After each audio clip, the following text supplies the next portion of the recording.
I've had for a while a pet peeve on how ALJs handle the analysis and evaluation of neuropsychological reports and neurological reports.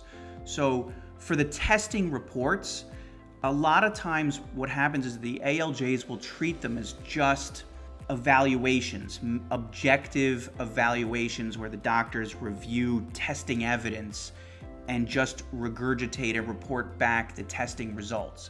That's not always the case.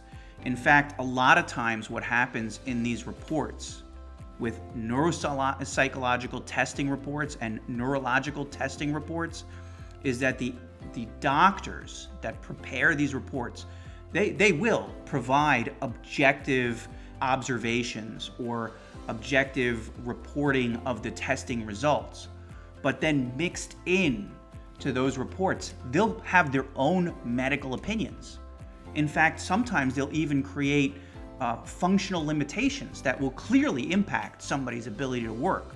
And what happens in these situations is the ALJs, a lot of times, they just look at the report as having objective medical evidence in them, and they don't review them as medical opinion evidence. But once the doctors in those testing reports provide some sort of opinion or some sort of functional limitations, the judges are obligated to evaluate all medical opinion evidence. They have to evaluate the persuasiveness, they have to evaluate supportability and consistency, and what happens is a lot of times they look at these as objective testings with objective results and they fail to evaluate the opinion evidence.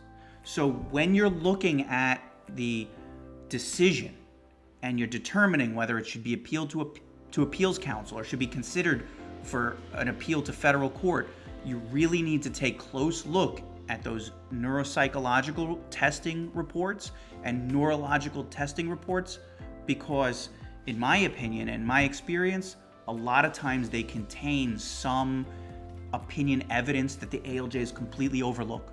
That's reversible error. They can't do that.